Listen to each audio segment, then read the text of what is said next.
The Hindu में एक article आया है, global tensions and India's economy. ठीक है, इससे रिलेटेड कुछ करंट डाटा, कुछ चीजें है ना जो हम पढ़ सकते हैं आपके एग्जाम के लिए। जीआरएफ इकोनॉमिक्स की अगर तैयारी कर रहे हो तो पढ़ते हैं, और इसके अलावा इकोनॉमिक्स के किसी भी कम्पिटिटिव एग्जाम की तैयारी कर रहे हो ना तो फटाफट से चैनल को सब्सक्राइब कर लीजिएगा एंड हमारी एप्लीकेशन को डाउनलोड कर लीजिएगा।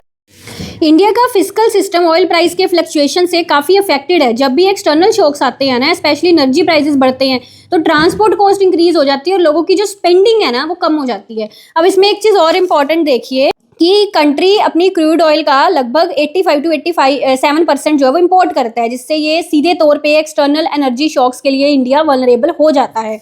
और अभी क्या चल रहा है कि रुपी गिरकर ₹95 पर डॉलर के रिकॉर्ड लो तक पहुंच गया है। Indian crude oil basket $156.29 barrel तक पहुंच गया है। और रिजर्व बैंक ऑफ इंडिया ने वॉलेटिलिटी को कंट्रोल करने के लिए बिलियंस ऑफ डॉलर के फॉरेन एक्सचेंज रिजर्व्स का यूज किया है।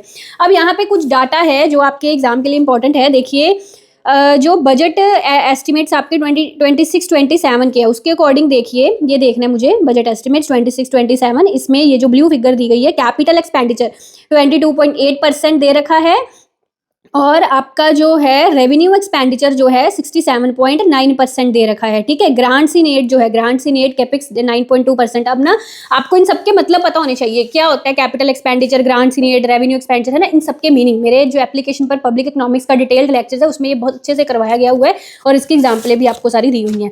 फिर उसके अलावा ये एक और फिगर है PFCE, that is private final consumption expenditure. इसका परसेंटेज लेटेस्ट ईयर का देख लीजिए 61.4%। ठीक है जी। और इसके अलावा ये जो है हाउस होल्ड लाइबिलिटीज, आपका इसका डाटा दिया 41.3%। ठीक है जी।